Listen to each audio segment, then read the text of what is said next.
you guys doing? This is Bantu Queen. I hope you're doing well. So welcome to my channel. Today, it's been a while, so I'm very happy to be doing this video again. Please, if this is your first time, even if it's your second time, your third time, don't forget to like, subscribe, share. The like, it doesn't cost you anything, but it really goes a long way. It really encourages us continue making those videos and all those things. So please don't forget to like, share, and subscribe.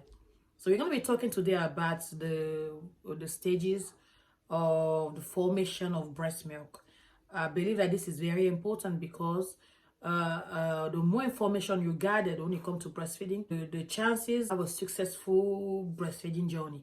You can, maybe even if you're not the one breastfeeding, if you know people around you who breastfeed, you can share those information with them. It's very important.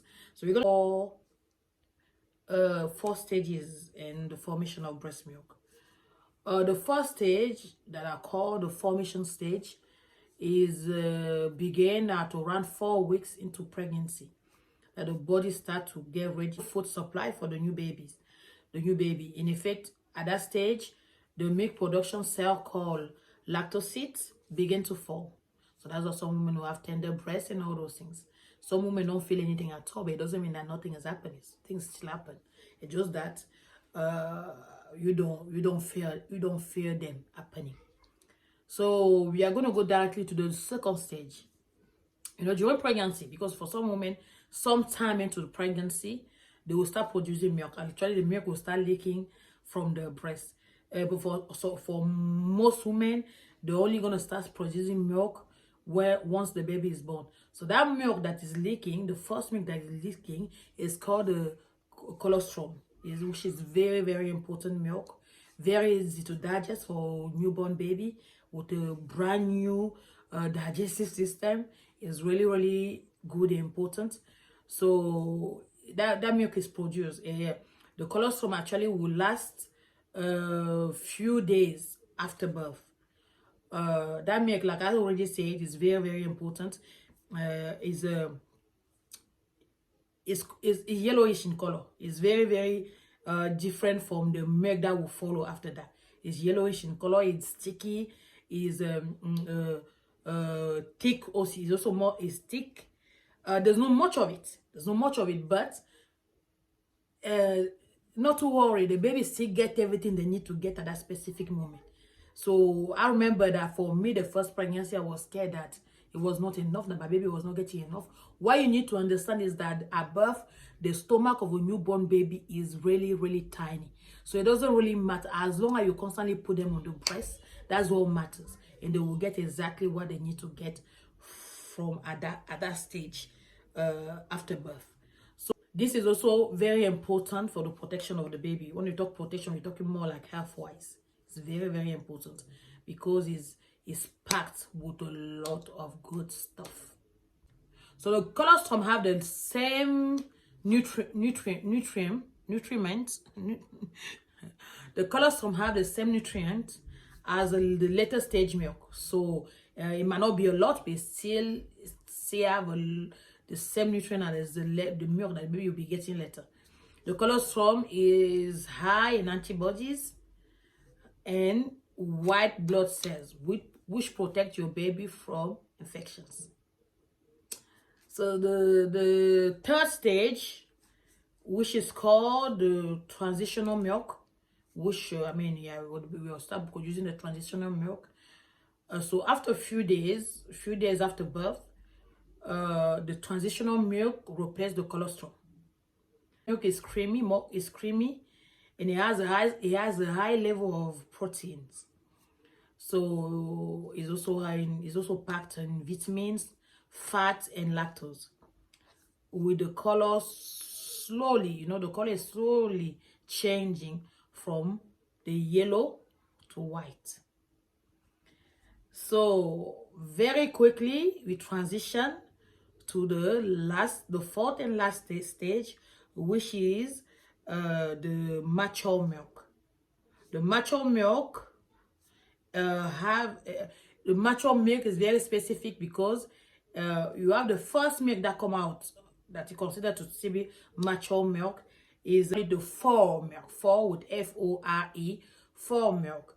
This milk flow that flows at the beginning of the feed, more watery, and actually quench the baby thirst, because when you first put the baby in the breast, the baby is actually thirsty. So that first milk that is like more watery quench the baby thirst. And just after the first milk, when the baby is no more thirsty, then you have the hind milk. The hind means Hind. They make that one flow as your breast empty, because especially at the beginning when you start breastfeeding, like the first months, the breasts are always engorged with milk. And you will see that as soon as the baby starts suckle, sometimes the milk, the baby cannot even handle it, because it's so much coming out that most of the time the baby cannot breastfeed. You have to kind of remove the baby and the milk will be flowing. So that first milk, that flow, is the one I call fore milk. It's mostly water in that one. And after that one kind of like the flow has slowed down, the breast is just less engorged, and is mostly getting empty. Now you have the milk that is more thicker, is higher in fat, higher in calorie, and this one quench the baby hunger. Baba. So I was saying that milk that they got the hind milk, actually quench the baby's hunger. So you see that is the nutrition is very complete. You know how you have water and then you have food. Very, very well done, and all those things. So, and that milk, that mature milk, will last as long as you breastfeed. And to finish, keep in mind that the longer you breastfeed, the greater health benefit for both you and your baby. So, once again, you know, I don't like repeating myself, but I have to say it. A lot of people think that 3 months is all the baby will. Yeah, that might be okay for the baby, and you can continue with the formula. But you need to know that as a mother, because I remember that I had that conversation with a lady who was telling me about, we were talking about the issue of some feminine cancer, you know, some cancer that mostly affect women. And we were actually talking about the different studies that were done on breastfeeding and cancer. And she was telling to me that actually one of her friends who had cancer actually breastfed. She got 3 kids. She breastfed all of her 3 kids.